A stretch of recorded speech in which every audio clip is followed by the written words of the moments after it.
Bienvenidos. Estamos en este momento iniciando el primer capítulo de lo que va a ser la historia de los derechos humanos. Y en la medida en que nos metemos a hacer esto, estamos formando parte de una gran epopeya que ha realizado el conjunto de la humanidad a lo largo de siglos para concebir la idea de los derechos humanos, para hacerla posible, para llevarla a cabo, para que puedan existir y para que se conviertan en una especie de brújula, de derrotero, de instrumento de navegación frente a la más terrible barbarie que muchas veces nos pueda asolar. Muchas veces las circunstancias son tan complejas, tan difíciles, que parece totalmente descorazonador el pensar en la idea de los derechos humanos, pero es precisamente en esos contextos donde ha tenido toda la fuerza y toda la posibilidad el desarrollo de esa idea. Entonces los invitamos a formar parte de todo el concierto humano que ha hecho todos los esfuerzos para que estas ideas sean posibles. Resulta que a nosotros nos dice en una oración por la dignidad humana, Pico de la Mirandola, nos pone la cosa del siguiente tamaño. Dice, como si fueran las palabras de Dios: no te he dado ni rostro ni lugar alguno que sea propiamente tuyo, ni tampoco ningún don que te sea particular, oh Adán, con el fin de que tu rostro, tu lugar y tus dones seas tú quien los desee, los conquiste y de ese modo los poseas por ti mismo. La naturaleza encierra otras especies dentro de unas leyes por mí establecidas, pero tú, a quien nada limita, por tu propio arbitrio, entre otras cosas, yo te he entregado por mis propias manos, tú te defines a ti mismo. Te coloqué en medio del mundo para que pudieras contemplar mejor el mundo y lo que contiene. No te he hecho ni celeste, ni terrestre, ni mortal, ni inmortal, a fin de que tú mismo, libremente, y a la manera de un buen pintor o de un hábil escultor, remates tu propia forma. Entonces, ahí quedamos. Mejor dicho, usted es libre de crear el tipo de sociedad que quiera. Tiene todas las posibilidades para hacerlo. Entonces vamos a ver cómo empezó a surgir la idea. La idea empieza a surgir de un concepto de universalidad. Y ese concepto de universalidad es el que empiezan a dar los estoicos, que es una doctrina de los tiempos romanos, de los tiempos griegos y los tiempos romanos. Entonces, ellos empezaron a plantear que el ser humano es universal, porque hay dos tendencias en la humanidad. Una es quienes creen que ellos son los mejores, que son superiores, y que todos aquellos que no forman parte de esa sociedad son bárbaros. El concepto de bárbaros ha ido cambiando a lo largo de la historia y cada sociedad le dice bárbaro a un grupo social distinto. Entonces, por ejemplo, los griegos le decían bárbaros a quienes no hablaban griego. Los romanos consideraban a los bárbaros eran los germanos. En el mundo de los romanos, los arios rubios de ojos azules eran los bárbaros, los pueblos más salvajes y primitivos, que eso les parecía impensable que anduvieran por Roma, porque eran considerados los bárbaros. Cada sociedad, los turcos consideraban a los mongoles bárbaros, los austriacos consideraban a los turcos bárbaros, todo el mundo considera bárbaros a los de al lado, y por eso se han creado una cantidad de murallas para separar a los que se consideran bárbaros de los que se consideran civilizados en cada periodo de la historia. Entonces crearon con esta idea la muralla de Adriano, que separaba el mundo romano del mundo celta en las épocas del imperio en los confines de Inglaterra. Crearon el muro de Berlín, crearon el muro que separa a los mexicanos de los norteamericanos en las fronteras. Por eso se han creado muchas barreras. Por eso Pink Floyd habla de cómo se fue construyendo una pared, y esa es la pared de la que nos cuenta cuando nos habla de cómo ladrillo a ladrillo se han construido estas paredes para aislar a los seres humanos. Estas paredes de las que nos habla Pink Floyd, estos muros que este grupo inglés nos ha mostrado en una obra grandísima, se construyeron a través de los prejuicios, de la xenofobia, de una educación que hace que las personas se sientan mejores que sus vecinos, que han alimentado todos esos ideas de que el otro no es igual a mí, que las personas que no son de mi aldea, o que no son de mi región, o que no son de mi pueblo, o que no son de mi villa, o que no hablan mi idioma, o que no son de mis mismas características físicas, son bárbaras. Esto ha sido una tendencia que ha llevado a las cosas más graves y que es precisamente una de las maneras como se ha tratado de separar el mundo. Pero hay otra tendencia, que es en la jugada en la que estamos, que dice que no, que todos somos iguales y que eso es una verdad de a puño, evidente por ella misma. La idea de universalidad, de que todos somos ciudadanos del mundo, que todos somos parte de un todo universal. Esa idea también es de los estoicos y esa idea también es de los romanos, y esa idea nos habla de lo que se llama el cosmopolitismo. Es decir, cosmopolita significa ciudadano del mundo. El mundo es el cosmos y politas es ciudadano. Entonces, la idea de que somos ciudadanos del mundo es la base fundamental para echar el cuento de los derechos humanos. Porque si no creemos en la universalidad, no podemos desarrollar la idea de la igualdad. Entonces, todos somos parte de un todo universal, todos somos ciudadanos del mundo, y esta idea la recogen un montón de culturas, está escrita en todas partes, en todos los pueblos. Hay quienes dicen de una u otra manera la misma cosa, la idea de universalidad, que es el fundamento. Entonces lo dicen los chinos, todos lo dicen, por ejemplo en el Talmud, que es el libro sagrado de los judíos, el rabino Meyer dijo: el polvo del que fue hecho el primer hombre se recogió de todos los rincones de la tierra. Y todos los hombres son uno en Cristo, dicen los cristianos, y todos los seres humanos forman en cuerpo y alma una comunidad.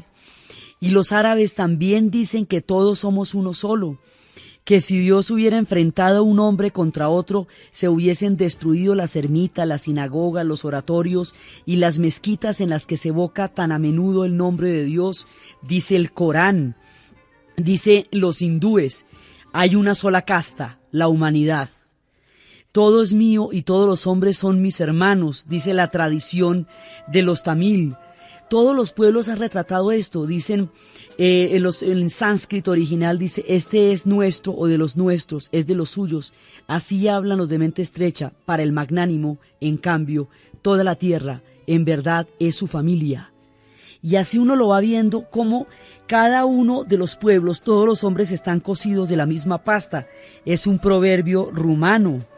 Ben Ahasi dijo: no desprecies a nadie ni dejes nada de lado, pues no hay un hombre en el mundo a quien no le suene la hora, y no hay ninguna cosa en el mundo para la cual no haya lugar. Esto lo dice el Talmud, el libro sagrado de los judíos. Y también lo cantan. Sting, un cantante inglés que formó parte durante mucho tiempo del grupo Police, nos dice en una canción, precisamente en las épocas más malucas de la Guerra Fría, cuando la gente estaba más metida en el pánico del otro, nos dice: nosotros compartimos la misma biología, independientemente de cualquier ideología. Desde ese punto de vista espero que los rusos amen a sus niños también. La canción se llama Rusos, Russians, y habla de cómo al otro lado de los muros y al otro lado de las histerias, los otros también son seres humanos igualitos que nosotros. Y lo más fantástico de la idea de esta canción es que en el momento en que hemos logrado descifrar el mapa de la clave genética, ahora, en estos tiempos, hemos descubierto que todos los seres humanos somos exactamente iguales y que científica y genéticamente no hay ninguna diferencia en ningún ser humano, en ninguna parte de la Tierra, en toda su estructura, tanto cósmica como genética. Por eso Sting nos dice alrededor de los rusos que espera que los rusos quieran a sus niños también. Esta misma idea nos la cantan los gitanos, la gente flamenca, nos la canta Navajita Plateá, cuando nos dice que todos somos mestizos, que todos somos asiáticos, que todos somos una misma cosa que hay en todos judíos y musulmanes, y nos la dice en flamenco, desde las tierras cálidas de la España. Navajita Plateá, que es un grupo gitano, que tiene todo su sabor y que tiene todo su saber, nos lo dice también Nos lo dicen en todos los idiomas, en todas las culturas, en todos los ritmos, en todos los rincones de la tierra, la idea de universalidad. Esa es la base para que podamos hablar de los derechos humanos. Habiéndonos puesto de acuerdo en eso, que todos somos ciudadanos del mundo, que no hay sino una sola patria, que es la tierra misma, y que todos estamos accidentalmente en una o en otra parte de la inmensa geografía humana, pero todos somos parte de todas partes de la tierra.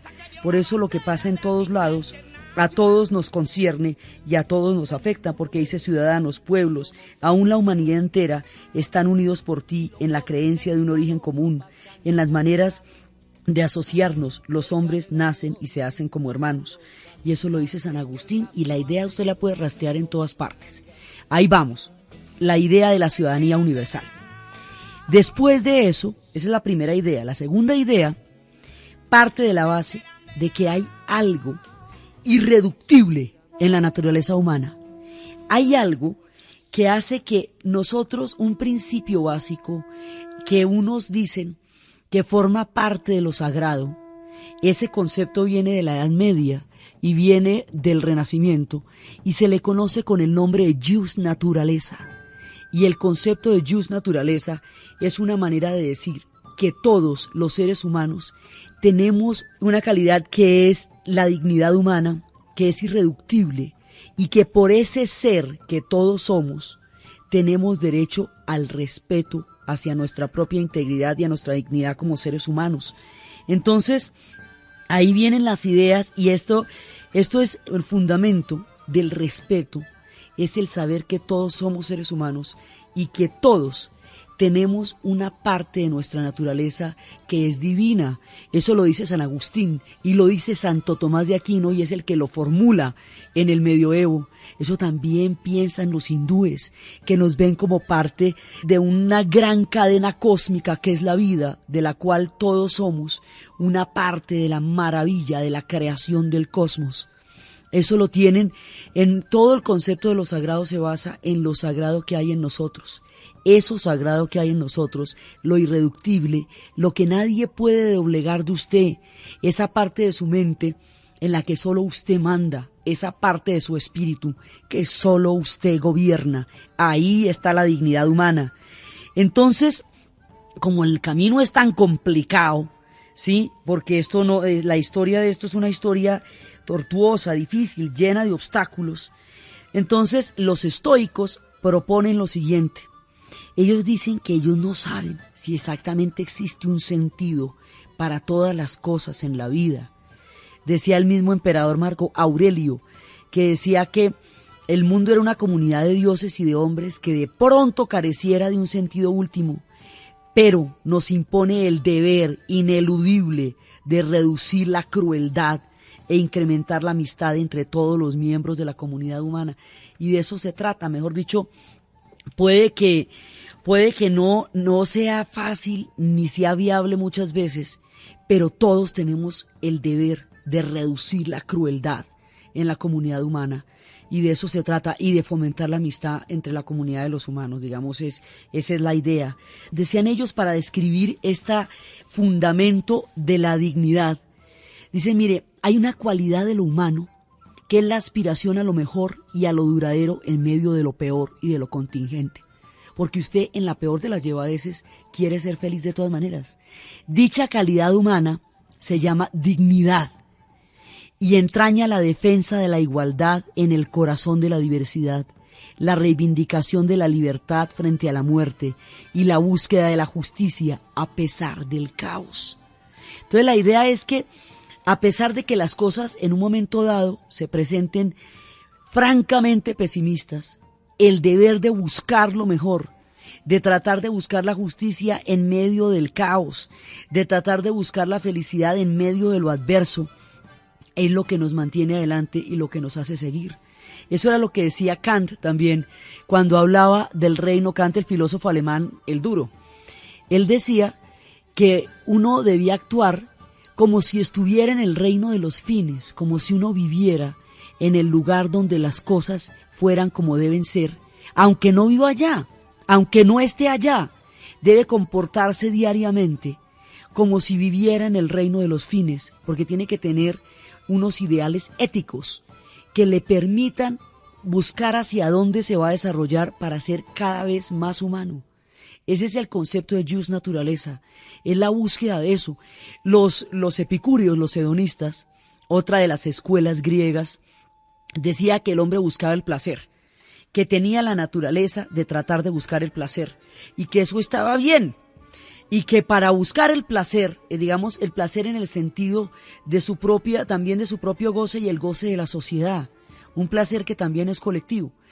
El placer se puede buscar porque también, dicen, todo privilegio, toda casta es imaginaria, la aristocracia es imaginaria, decían los sofistas, y el placer es una búsqueda a la que todo aspira, decían los hedonistas. Entonces vamos a buscar un consenso de leyes, un consenso de Estado que nos haga que estas cosas sean posibles. Entonces todo el mundo le va trabajando a la idea desde una y otra forma para crear y que quede clara la idea de la dignidad humana. A usted nadie lo puede reducir a la infamia, ni a la humillación, ni a la miseria, porque usted es un ser humano y usted vale por eso.